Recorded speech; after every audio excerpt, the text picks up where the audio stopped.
Yep, that was shot on iPhone.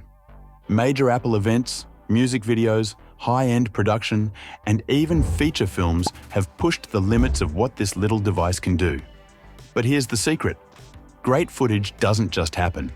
It takes the right lighting, a well-thought-out script, solid composition, and of course, the real magic happens in post-production. That's where color grading can take your iPhone footage from basic to breathtaking. In this video, I'll show you how to unlock that cinematic look with a few simple tricks. I've already covered iPhone filmmaking tips in my previous video, be sure to check that out, but now it's time to make our iPhone footage stand out. Before diving into grading part, let's get outside and grab some cinematic shots.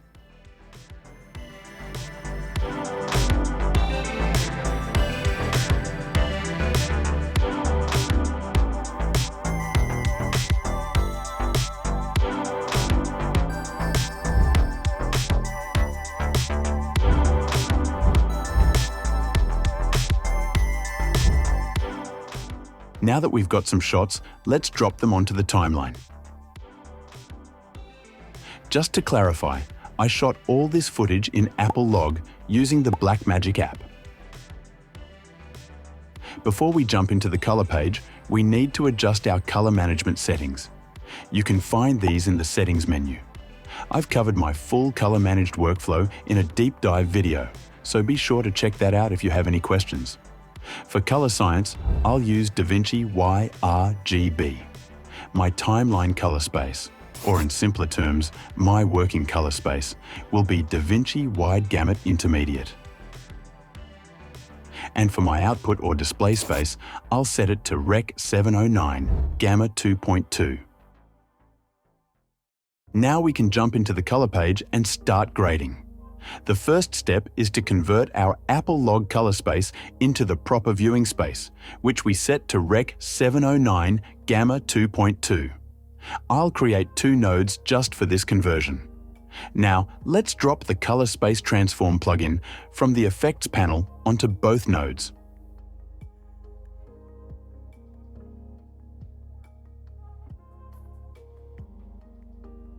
In the first node, we'll convert Apple Log into our working color space, DaVinci Wide Gamut Intermediate.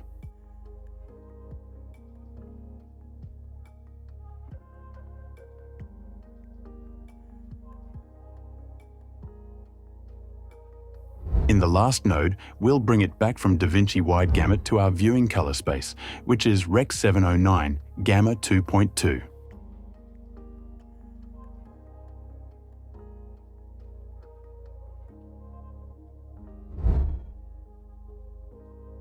All our grading work will happen between these 2 nodes.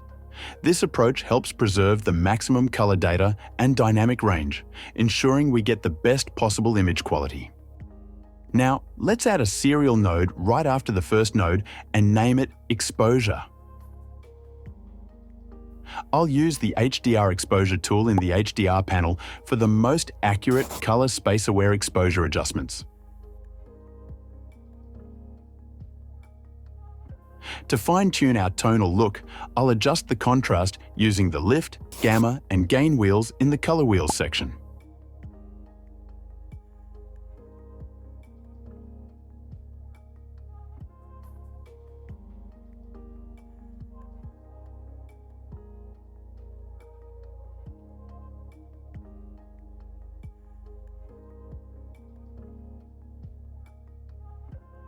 Next, let's add another node and name it Balance.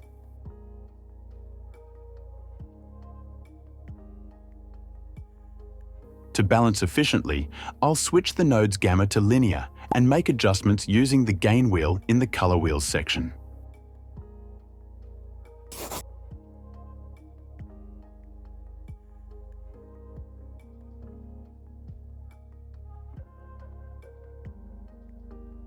Let's add another node for our secondaries and name it Slice. I'll use the Color Slice tool to adjust the saturation and density of red and yellow tones. Color density refers to the intensity or concentration of a color. In filmmaking, we often associate denser colors with a more cinematic look. And the best built-in tool in DaVinci for achieving this is Color Slice.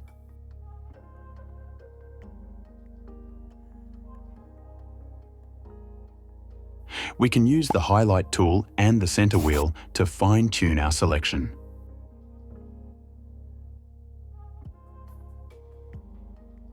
From there, we can adjust the density, saturation, and hue of our reds to get the look we want.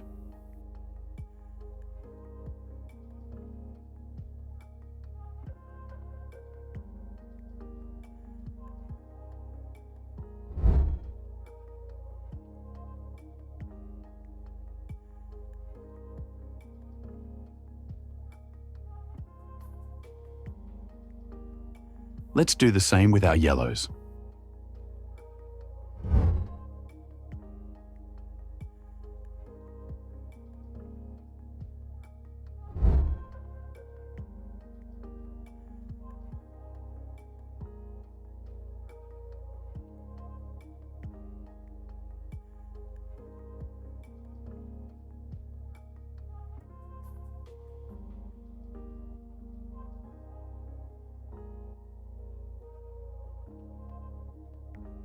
I'll add one more node just before our final conversion node and use it for our creative look.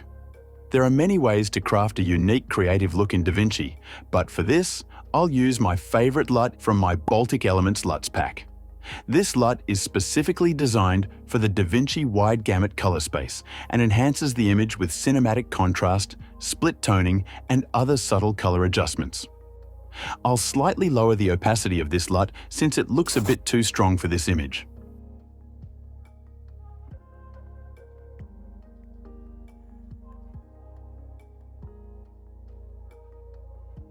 Additionally, we can enhance the look with a halation effect, a visual technique that mimics the red-orange glow around bright highlights, similar to what we see in film photography. Let's apply it and see how it fits.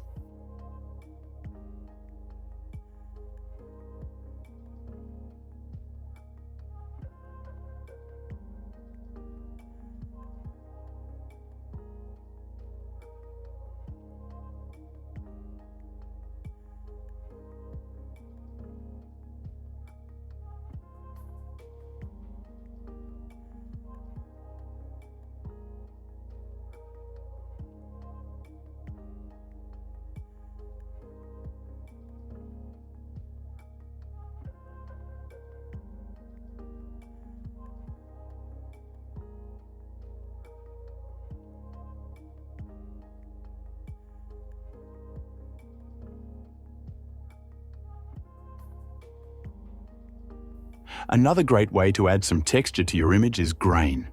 Resolve has a really nice built-in tool just for that. I'll add 35mm grain and adjust it to my liking.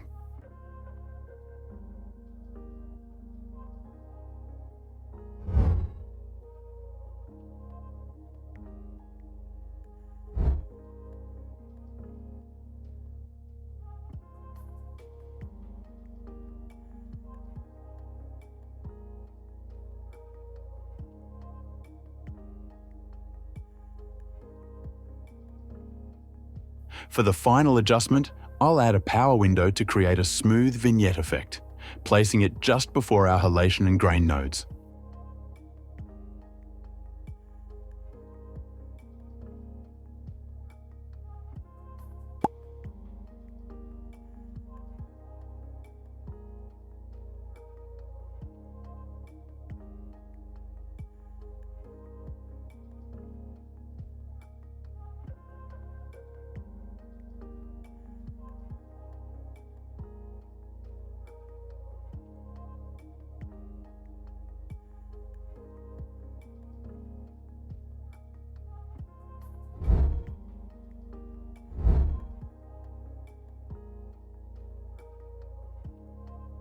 Let's grade one more clip together. Just like before, I'll create two conversion nodes to transform Apple Log into our viewing space, Rec 709.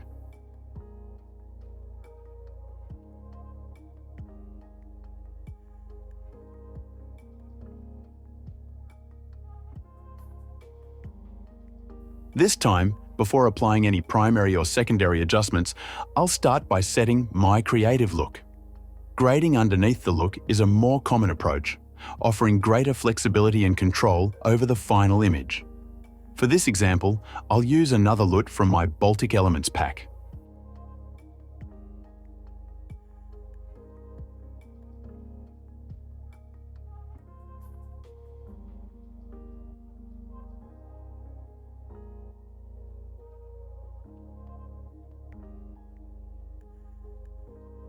Now, I'll add 2 more nodes after the first conversion node, one for exposure and contrast, and another for balance.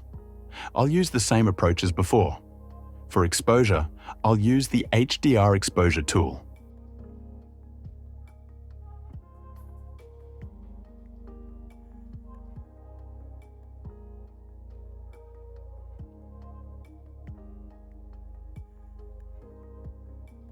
For white balance, since the look is already in a good spot, I'll simply tweak it slightly using the offset wheel.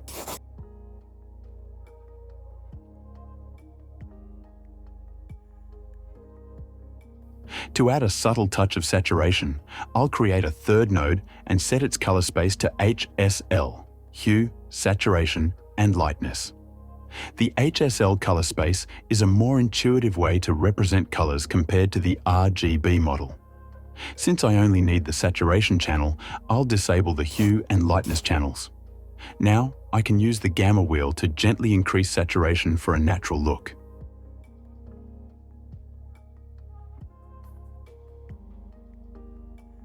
Now, let's add one more node for our secondary adjustments. I'll use the color slice tool, just like before, to fine-tune the reds and yellows.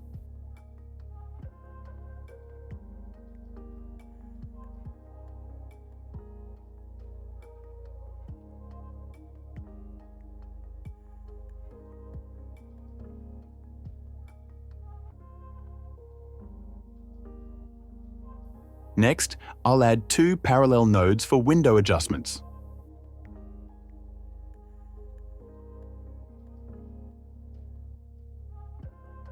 In the top parallel node, I'll add a circular window, invert the selection, and reduce brightness using the gamma wheel.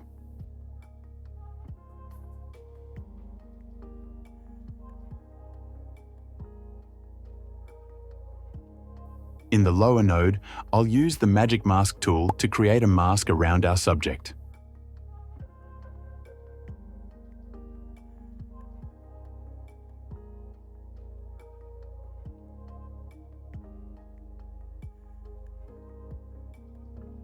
Then, I'll increase the contrast and add some mid-tone detail to make the subject pop.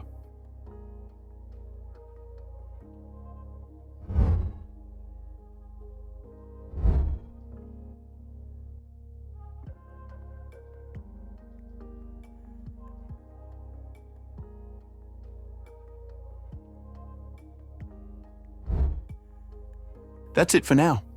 If you want to dive deeper into color grading secrets, go ahead and watch the next video, an hour-long deep dive on color grading in DaVinci Resolve. Don't forget to subscribe, and I'll see you in the next one.